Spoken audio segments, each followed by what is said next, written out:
1992 में world cup जीतने के बाद इमरान खान क्रिकेट से रिटायर हो गए और उनकी रिटायरमेंट के कुछ अरसे बाद सलीम मलिक पाकिस्तान क्रिकेट टीम के कप्तान बने। और फिर वो दौर शुरू हुआ जब मैच फिक्सिंग के इल्जामात उरूज पर पहुंचे। खिलाड़ी एक दूसरे पर फिक्सिंग के इल्जामात लगा रहे थे। क्रिकेटर आमिर सोहेल ने सलीम मलिक पर मैच फिक्सिंग का इल्जाम लगाया। क्रिकेटर राशिद लतीफ ने मैच फिक्सिंग का इल्जाम लगाया। सूरत हाल ये थी कि क्रिकेट टीम के मैनेजर इंतखाब आलम मैच शुरू होने से पहले खिलाड़ियों से कुरान पर हल्फ लिया करते थे ताकि टीम मैच ना हार जाए। साउथ अफ्रीका के मशहूर क्रिकेटर और साबिक कप्तान हेंसी क्रोनिया ने जब मैच फिक्सिंग का एतराफ़ किया तो पूरी दुनिया हिल गई। बहुत से सवालात थे जो जवाब तलब थे। पाकिस्तान के साबिक कप्तान सलीम मलिक की एक वीडियो सामने आई। न्यूज़ ऑफ द वर्ल्ड ने एक स्टिंग ऑपरेशन के जरिए ये वीडियो हासिल की जो आईसीसी को भेजी गई और जिसकी एक कॉपी बरतानवी अखबार टेलीग्राफ ने भी हासिल की। आईसीसी ने वो वीडियो पीसीबी को भेजी। सन 2000 में टेलीग्राफ ने इस हवाले से एक रिपोर्ट शाया की और इस वीडियो का अहवाल बताया। टेलीग्राफ की इस रिपोर्ट के मुताबिक अखबार के पास एक ऐसी वीडियो मौजूद है जिसमें अंडरकवर इन्वेस्टिगेशन में न्यूज़ ऑफ द वर्ल्ड की टीम जो बिजनेसमैन के तौर पर पाकिस्तान के साबिक कप्तान सलीम मलिक से मिली थी तो सलीम मलिक ने उनके सामने इस करप्ट दुनिया के राज अफशा कर दिए थे। टेलीग्राफ के मुताबिक इस टीम के साथ सलीम मलिक ने जो बातें की हैं उसमें सलीम मलिक ये कहते हुए नजर आ रहे हैं कि मैच फिक्सिंग को कामयाब करने के लिए खिलाड़ी और अंपायर्स को खरीदना पड़ता है जिसके लिए तकरीबन 5 लाख पाउंड लगेंगे। मगर बाद में सलीम मलिक ने ये 1 लाख पाउंड तक की बात की। टेलीग्राफ के मुताबिक सलीम मलिक वीडियो में कहते हुए नजर आए कि किस मैच को फिक्स करने के लिए आपको इस टीम के 5 से 6 खिलाड़ियों को शामिल करना पड़ता है और फिर कप्तान भी शामिल होता है। इससे पहले 1994 में ऑस्ट्रेलियाई टीम के दौरा पाकिस्तान के चंद माह बाद ही ऑस्ट्रेलिया के 3 क्रिकेटर शेन वॉर्न और मार्क वॉ समेत खिलाड़ियों ने उस वक्त पाकिस्तान के कप्तान सलीम मलिक पर इल्ज़ाम लगाया कि सलीम मलिक ने उन्हें मैच फिक्सिंग की बराह रास्त पेशकश की थी। इसके बाद 1998 में पाकिस्तान क्रिकेट बोर्ड के ने जस्टिस एजाज यूसुफ की सरबराही में एक कमेटी तश्कील दी। उसके बाद मई 2000 में जस्टिस मलिक मोहम्मद कयूम पर मुश्तमिल अदालती कमीशन ने मैच फिक्सिंग में मुलव्विस करार देते हुए सलीम मलिक पर ताहयात पाबंदी की सिफारिश कर दी थी। सलीम मलिक पर ताहयात पाबंदी लगा दी गई। अखबारात में खबरें शाया हुई। एक वीडियो भी सामने आई। पाकिस्तान क्रिकेट टीम मुसलसल इल्जामात की जद में रही। सलीम मलिक पर पीसीबी की ताहयात पाबंदी 2008 में लाहौर की सिविल अदालत ने ख़त्म कर दी मगर ये पाबंदी फिर भी बरकरार रही और अब 20 साल बाद इस मामले पर फिर से बहस छिड़ गई है। सलीम मलिक चाहते हैं कि उन्हें दूसरों की तरह वापसी का मौका दिया जाए। उन्होंने अपनी वीडियो में आईसीसी और पीसीबी के साथ हर मुकम्मल ताउन की पेशकश की है मगर वो अपना जुर्म मानने को तैयार नहीं है। और बरतानवी अखबार में जो वीडियो जारी की गई उस हवाले से पीसीबी के कानूनी मुशीर ने कहा है कि सलीम मलिक से अप्रैल 2011 में पूछे गए सवालात के जवाब दरकार हैं। सलीम मलिक की लंदन में 3 मुलाकातों से मुतालिक सवाल किए गए हैं। उस स्टिंग ऑपरेशन के हवाले से सवालात किए गए हैं। कोड ऑफ कंडक्ट के हवाले से पूछा गया है मगर सलीम मलिक ने कोई जवाब नहीं दिया है। क्या वजह है कि सलीम मलिक बगैर माफ़ी मांगे वापस आना चाहते हैं, कोचिंग की तरफ आना चाहते हैं, इंतज़ामिया की तरफ आना चाहते हैं? साबिक कप्तान सलीम मलिक 104 टेस्ट खेले पाकिस्तान की तरफ से, 283 वनडे मैचेस खेले, एक तवील करियर उनका। उसके बाद ताहयात पाबंदी लगी। हमारे साथ मौजूद है सलीम मलिक साहब, बहुत शुक्रिया। जब 92 का वर्ल्ड कप जीतने के बाद पाकिस्तान की टीम उन इल्ज़ामात की जद में आई जिसमें पाकिस्तान के नाजरीन का एतमाद उठा कि पता नहीं ये मैच फिक्स तो नहीं है, जेन्युइन हो रहा है, नहीं हो रहा है, जो भी मुकाबला होता। उसके बाद ये सवाल उठा, भरोसा लोगों का उठा। आपने कहा कि दूसरों की तरह आपको मौका दिया जाए मगर आप जुर्म नहीं तस्लीम कर रहे हैं तो कैसे मौका दें? पीसीबी की तो पॉलिसी है जुर्म तस्लीम करें, सजा काटें और फिर मौका दिया जाएगा। देखें ज़ेब भाई, मैं पिछले 20 साल से केस लड़के 2008 में मैं केस जीता हूं और मुझे पीसीबी ने आप ही के स्पोर्ट्स प्रोग्राम में हमारे जो सीईओ थे उन्होंने आके कहा था कि सलीम मलिक क्लियर है। उन्होंने मेरे प्रोविडेंट फंड रोका हुआ था, मुझे वो रिलीज़ किया। अब मेरी उस वीडियो को इन्होंने डिफरेंट रंग दे के पेश करके कह दिया जी कि मैं माफ़ी मांग रहा हूँ। मैं किस चीज़ की माफ़ी मांगूँ? मैं तो बहुत वो प्लेयर हूँ कि जिसने पूरा 20 साल केस इस जंग में लड़ता रहा हूँ। अब जिन लोगों को फाइन हुआ, जिन लोगों ने फाइन पे किए और वो उनके लिए, मैं हमेशा कहता हूँ जस्टिस क्यूम की रिपोर्ट पढ़ें आप, उसमें क्लियर उन लोगों को, जिन लोगों के बारे में कहा गया वो सब पाकिस्तान क्रिकेट बोर्ड में वो जॉब्स कर रहे हैं। मैंने तो ज़ेब भाई केस लड़के केस जीता हुआ है, मेरा प्रोविडेंट फंड क्रिकेट बोर्ड ने दिया हुआ है। अब मेरी बारी, ये कहते हैं जी आईसीसी को हम लिख रहे हैं, बाकियों के लिए ये 1 महीने में लिख लेते हैं। मेरी बारी, पता नहीं आईसीसी चांद पे चला जाता है कि पिछले 20 साल से आईसीसी को ही नहीं लिख पा रहे। इसीलिए मैंने रिक्वेस्ट की थी कि मैं हाजिर हूँ, मैं आईसीसी के आगे भी पेश होने के लिए तैयार हूँ। मैं उनकी जो एंटी करप्शन, हालांकि वो हमारे टाइम में थी उसमें मैं फॉल ही नहीं करता एंटी करप्शन वाली केस में। तो ये मुझे मेरी बारी, ये कानून डिफरेंट है। मैं पाकिस्तानी नहीं हूँ? मैं क्या कहते हैं, मेरे साथ सौतेला सलूक क्यों किया जा रहा है? भाई मैं आप ही की तवज्जो से अपील कर रहा हूँ, क्योंकि आपका पूरी दुनिया में प्रोग्राम देखा जाता है, कि मेरे साथ अकेले के साथ क्यों? बाकियों के भी आप रिपोर्ट्स पढ़े ना, बाकी सब पाकिस्तान को ज्वाइन किया हुआ है इन्होंने, और मेरे साथ सौतेला सलूक किया जाता है। मगर सलीम साहब, ज़ाहिर जो लाइफ टाइम बैन है वो एक बहुत सख्त सज़ा है, उसकी तो कोई हिमायत नहीं की जा सकती। मगर आप जुर्म नहीं मान रहे हैं, आप मलिक कय्यूम की रिपोर्ट का हवाला दे रहे हैं, तो उन्होंने तो प्रपोज किया था और सबसे सख्त सज़ा आपके लिए थी कि आप पर लाइफ टाइम बैन लगाएं, आपके असासों की तहकीकात करें, आपके खिलाफ मुकदमा क्रिमिनल कोर्ट में ऑफ लॉ में चलाया जाए। ये मलिक कय्यूम ने कहा था, जिसका आप हवाला दे रहे हैं। तो क्यों नहीं चलाया फिर इन्होंने? मैंने तो कोर्ट में जाके क्लियर किया है ना। मैंने कोई अपनी तरफ से मैं तो नहीं लेके आया कि मैं क्लियर हो गया हूँ। मैंने तो पिछले 10 साल मैं कोर्ट में केस लड़ता रहा हूँ, मैं कोर्ट से मैं क्लियर हुआ हूँ। जब मुझे पाकिस्तान कोर्ट ने मुझे क्लियर किया है, तो यहाँ तो फिर इसको कहें कि हम कोर्ट को नहीं मानते। अगर मानते हैं तो फिर वही चीज मुझे क्लियर किया जाए। अगर जस्टिस क्यूम की रिपोर्ट को मानते हैं तो फिर बाकियों के साथ भी सेम सलूक किया जाए। अगर नहीं मानते तो तब भी मुझे फिर किस चक्कर में इन्होंने इतने सालों से लटकाया हुआ है? मतलब दायरे जुरिस्डिक्शन के अगर कोर्ट के इश्यूज थे और ये पीसीबी की जिम्मेदारी थी कि इस मामले को आगे बढ़ाता। आप 2008 में अगर केस जीते हैं, मगर ये जो sting operation in news of the world का, जिसने बाद में भी मजहर महमूद ने किया सलमान बट और मोहम्मद आसिफ और आमिर के साथ, उसका जवाब आपने नहीं दिया है। और उस वीडियो में जो कि 2000 में बाकायदा आर्टिकल छाया हुआ कि वो वीडियो मौजूद है, वो आईसीसी को भेजी और आईसीसी ने पीसीबी को भेजी, जिसमें आप मान रहे हैं कि 5 लाख पाउंड में मैच फिक्स हो जाता है, 5-6 प्लेयर फिक्स करने पड़ते हैं, कप्तान भी चाहिए होता है, कभी कभार अंपायर्स को भी मिलाना पड़ता है। तो ये सारी की सारी बातें आपने की है, जिसका आपने जवाब नहीं दिया। 2011 में पीसीबी ने आपसे जवाब मांगा था वो वीडियो का। तो मुझे पता चलेगा तो मैं मांगूंगा ना शाहजेब भाई। ये तो मुझे अभी ये तफज्जुल रिजवी साहब की बयान आया कि ये वो उसका जवाब नहीं दिया गया, तो मैंने तो इनको कहा है मुझे भिजवाए, मैं उसका जवाब देता हूँ। मुझे कोई चीज मिलेगी तो मैं उसका जवाब दूंगा ना। और मैं ये बार बार कह रहा हूँ शाहजेब भाई कि 2000 की बात कर रहे हैं, तो 2008 तक मेरा केस चला है। इन्होंने कोर्ट में क्यों नहीं पेश किया उसको? मेरे खिलाफ वो सबूत पेश करने चाहिए थे ना इनको सर। मतलब जो पीसीबी की जिम्मेदारी थी वो तो थी, मगर क्या आप मिले थे? न्यूज़ ऑफ द वर्ल्ड का ये स्टिंग ऑपरेशन हुआ था जिस वीडियो में आपने ये सारी बातें तस्लीम की थी? सर ये क्वेश्चन बाद में आता है। मैं कह रहा हूं कि मैं मिला हूं या नहीं मिला हूं, इनको तो पेश करने चाहिए थे ना उधर। वैसे बाद में नहीं आता ना। आप देखें, स्पॉट फिक्सिंग भी बहुत ज़्यादा बुरी चीज़ है। आप लोगों पर इल्ज़ाम मैच फिक्स करने का है। हम जब मैच देखा करते थे, एतमाद नाजरीन का उड़ गया था मैच फिक्सिंग के हवाले से। उस वीडियो में अगर आपने किया है और उसी वीडियो में बताया जा रहा है कि आपने एक मैच का ये भी अहवाल दिया कि एक दफ़ा ये टेंशन हो गई कि दोनों टीमों ने मैच फिक्स किया हुआ था हारने के लिए, ऑस्ट्रेलिया ने भी और पाकिस्तान ने भी। सिंगर कप का मैच था, श्रीलंका में हो रहा था 1994-95 में, और ऑस्ट्रेलिया ने हारने के लिए फिक्स किया हुआ था। आप लोगों ने बड़ी कोशिश की कि वो रन बनाए, वो रन नहीं बना रहे थे। 179 50 ओवर में बना सके, ऑल आउट भी नहीं हुए। जवाब में पाकिस्तान ने बैटिंग की और पाकिस्तान ने 151 रन बनाए, ऑल आउट भी नहीं हुए 50 ओवर में। इंजमामुल हक ने इतनी सारी बॉलें खेल के इतने से रन बनाए, आपने इतनी सारी बॉलें खेल के इतने से रन बनाए, दूसरे प्लेयर्स बड़ी मुश्किल से। तो ये बड़ी मुश्किल से आप लोग हारे, आपको बड़ी मेहनत करनी पड़ी, क्योंकि ऑस्ट्रेलिया ने भी हारने के लिए मैच फिक्स किया हुआ था। ये भी आपने उनको बताया। तो मुझे दिखाएं ज़ेब भाई, मुझे दिखाएं। मुझे तो मालूम नहीं, ये कह रही है ना, मुझे दिखाएं। नहीं, 20 साल हो गए इसको पब्लिश हुए, आपने पढ़ा होगा। बिल्कुल हुआ होगा, मैं नहीं कह रहा। मैं तो पाकिस्तान में था और मुझे नहीं पता कि ये हुआ होगा। डेफिनेटली आप ठीक कह रहे हैं, उस वक्त काफी शोर मचा था जब ये बात हुई थी। तो मैंने तो इसको कभी सीरियस लिया ही नहीं था कि ये क्या चीज है, क्योंकि मैं तो इन्होंने मेरे पे बैन लगा दिया। मैं इतना अपसेट था कि मुझे तो समझ नहीं आती थी कि मेरे साथ हो क्या रहा है।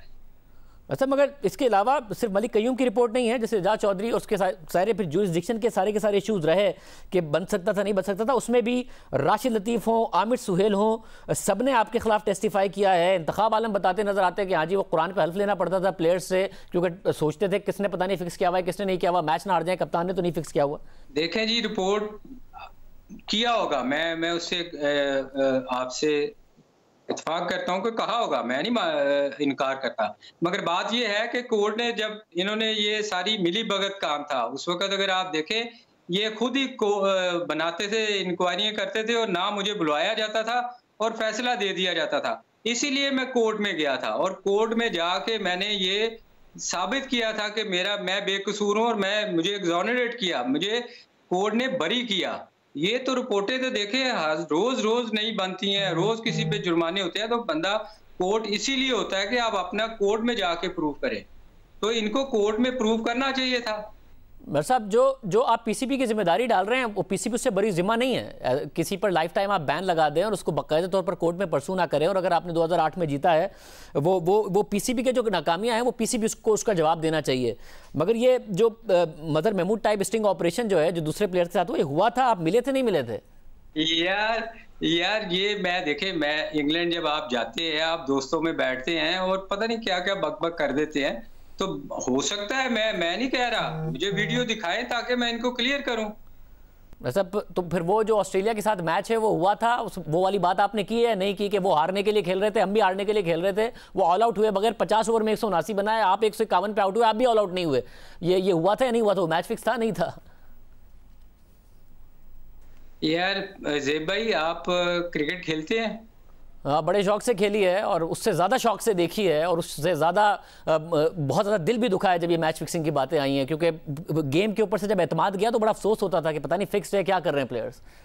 माशाल्लाह। आप मुझे बताएं, ऑस्ट्रेलिया इंग्लैंड जिम्बाब्वे से 50 रन पे आउट हुआ था, वेस्ट इंडीज के खिलाफ ऐसे हुआ, तो क्या क्रिकेट में ये चीजें नहीं होती हैं? आप उसको ज्यूम ना करें कि ये हुआ था। स्टैट्स पे जाएंगे तो फिर क्रिकेट में बहुत सारी चीजें ऐसी हुई हैं। दुरुस्त है, इत्तफाक होते हैं, यही गेम की खूबसूरती है, मगर उस इत्तफाक में ये इत्तफाक नहीं होता कि प्लेयर्स, नाइब कप्तान आप पे इल्ज़ाम लगा रहा हो कि आप मैच फिक्स करते हैं, आमिर सुहेल आप पर इल्ज़ाम लगा रहे हो आप मैच फिक्स करते हैं, इंतखाब आलम कुरान पर हल्फ ले रहे हो, दूसरे प्लेयर्स इल्ज़ाम लगा रहे हो, इस तरह नहीं होता। और फिर आप एक वीडियो में ये बात कह रहे हो कि उस वीडियो में हम दोनों हारना चाह रहे थे, जिसको आप डिनाई नहीं कर रहे हैं। ज़ेब भाई, श्रीलंका की विकेटें अगर आप देखें तो वो कई दफा बहुत ज्यादा टर्न करता है और आप उसमें कई दफा फंसते हैं, प्लेयर के स्कोर नहीं होता। मे बी वो विकेट आप देखें, उसको विकेट को निकाल के देखें उस पिच को, तो आपको समझ आएगी। इसका मतलब है कि आप अगर कह रहे हैं कि हम फिक्स थे, तो फिर ऑस्ट्रेलिया भी थी उसमें। यही तो आप कह रहे हैं उस वीडियो में, जो कि टेलीग्राफ में छपा भी है और उसमें लिखा हुआ है कि ऑस्ट्रेलिया ने भी बाद में तहकीकात की। आप यही कह रहे हैं कि उन्होंने भी फिक्स कर लिया था, इसलिए बड़ा मुश्किल हो गया हमारे लिए हारना। वो भी हारने के लिए खेल रहे थे, हम भी हारने के लिए खेल रहे थे। ज़ेब भाई, मुझे वीडियो दिखाए ना, मैं उन सवालों का जवाब दूंगा इनको। आप डिनाई कर दें भाई, उस वीडियो, ऐसी कोई वीडियो एग्जिस्ट नहीं करती है, आप डिनाई कर दें। ऐसा कुछ भी नहीं है, क्योंकि 2011 में पीसीबी कह रहा है हमने जवाब मांगा था, आपने नहीं दिया, ऐसा कुछ है ही नहीं। नहीं, मैं तो कह रहा हूं कि मैं इंग्लैंड जाता हूं, मैं अपने दोस्तों में बैठता हूं, ये नाम भी मैंने फर्स्ट टाइम सुना है, इसलिए मुझे नहीं समझ आ रही। जितनी देर मैं कैसेट नहीं देखूंगा मुझे पता नहीं चलेगा कि कौन लोग थे, क्योंकि वहां जब आप जाते हैं, मेरे वहां हजारों दोस्त हैं, मैं जिनके साथ बैठता हूँ, हो सकता है उनके साथ कोई बैठा हो, तो ये मैं इसलिए ज्यूम नहीं कर सकता ना। मतलब 20 साल पहले छप गई, आप केस लड़ते रहे 2008 तक, पीसीबी कह रहा है 2011 में आपसे जवाब मांगा, आपको पता ही नहीं है कि ये होता रहा। नहीं, मैं तो कह रहा हूं कि मैंने देखी, मैंने सुनी ये सारी चीजें, मैं तो इनकार नहीं कर रहा। ज़ेब भाई, मैं इनकार कब कर रहा हूं कि मैंने नहीं सुनी? ये छपी, मुझे सब पता है, टीवी पे भी आता रहा, मगर मैंने कभी, चूंकि मेरे पे बैन लगा हुआ था, मैं तो इतना अपसेट था कि मैं दूसरी चीजों में क्या, मुझे कोई समझ ही नहीं आती थी कि ये हो क्या रहा है मेरे साथ। सर, आपको पता है इस सारे दौरान में आप कह रहे हैं आपको पता नहीं था कि आईसीसी में यंग प्लेयर्स को, 2 खिलाड़ी हैं जिनको एक एज अ केस स्टडी पढ़ाया जाता है, हेंसी क्रोनिये को, कि देखिए कितना स्टारडम था, कितना ज़बरदस्त करियर था और उनके साथ क्या हुआ, और एक आपको कितना ज़बरदस्त करियर और इतना स्टारडम और फिक्सिंग की वजह से क्या हुआ, एज अ केस स्टडी आपको पढ़ाया जाता है। देखिए, बात सुने, मैं तो तैयार हूं, मैं तो कहता हूं मुझे दिखाएं, मैं तो कब इनकार कर रहा हूं, मुझे दिखाएं, मैं जवाब दूंगा उसके सब। मतलब अगर आप पर लगाए गए सारे इल्ज़ामात गलत हैं, तो आपकी भी तो एक स्टोरी होगी। अगर ये आमिर सुहेल, राशिद लतीफ़, ये सब आपके बारे में गलत बोल रहे थे, तो क्या हो रहा था उस वक्त मैच हारने के लिए? अगर आप नहीं फिक्सिंग करते थे, क्या हो रहा था? मेरी कप्तानी में आप जीत देखें और बाकियों की कप्तानी में जीत देखें ना, फिर आप उसको कंपेयर करके बात करें ना। मेरी कप्तानी में सबसे ज्यादा पाकिस्तान टीम जीती है। मगर जीत एक अलग फैक्टर है। इंतखाब आलम भी कह रहे हैं कि जी उन्होंने कंफर्म किया है कि वो कुरान पर हल्फ उठवाना पड़ता था उन्हें प्लेयर्स से, ये सारे के सारे मामला होते थे। ये आप पूछे उनसे, जब अगर मैं जीत रहा हूं, मैं तो जीतने का जवाब दे ना, हारने पे तो कितने हारे हैं हम मैच, उसके बाद क्यों नहीं पाकिस्तान जीता जी, मुझे ये बताएं। नहीं, पाकिस्तान की टीम उसके बाद भी अच्छी थी। 99 के पाकिस्तान की टीम फाइनल तक पहुंची है, 96 में क्वार्टर फाइनल तक पहुंचे हैं। टीम हमारी अच्छी थी और बड़ी टीमों के ऊपर इल्ज़ाम लगे हैं, छोटी टीमों के ऊपर नहीं इल्ज़ाम लगे हैं। हेंसी क्रोनी भी बहुत बड़े कप्तान थे, ज़बरदस्त तरीके से उन्होंने साउथ अफ्रीका की टीम बनाई। अजहरुद्दीन ज़बरदस्त खिलाड़ी, ज़बरदस्त कप्तान। अजय जडेजा 96 का क्वार्टर फाइनल हमसे ले गए, वो जिस तरीके से आखिरी ओवर्स में उन्होंने पिटाई की। तो बड़े बड़े खिलाड़ियों पर इल्ज़ाम लगे हैं और पाबंदियाँ लगी हैं। बॉस, मैं अपनी बात, मैं जीता हूँ। जिस सीरीज की आप बात कर रहे हैं, जिस सीरीज की बात उठा रहे हैं आप, सारी सीरीज निकालें, सारी सीरीज में जीता हूं। सब टीम में क्या हो रहा था? अगर आप कह रहे हैं कि आप जीत रहे थे और आप सिर्फ जीतने के लिए खेलते थे, तो आपके खिलाफ सब बात क्यों कर रहे थे? टीम के मैनेजर भी क्यों कह रहे थे कि सब हो रहा था? ऑब्वियसली टीम पॉलिटिक्स ही। मैं आपको बता रहा हूं, उस वक्त लड़ाई थी दो ग्रुप की। वकार और वसीम दोनों कप्तान बनना चाह रहे थे। जो दुनिया का इस वक्त पाकिस्तान के सबसे समझदार थे, आरिफ अली खान अब्बासी, उन्होंने उठा के मुझे कप्तान बनाया और उन्होंने कहा कि तुम इसको संभाल लोगे। मैंने कहा जी कोशिश करूंगा। और ये तो मैं हमेशा जिक्र करता हूं, जब मैं ओवर्स देने के लिए जाता था ना, मेरे से वकार बॉलिंग का बात करता था ना वसीम वकार करता था, और मैं दोनों को एक ही चीज कहता था कि उसने तो 5 आउट करने हैं उधर से, तुम मेरे से बात तुम करो ना करो, तुम्हारा दुनिया में नाम है।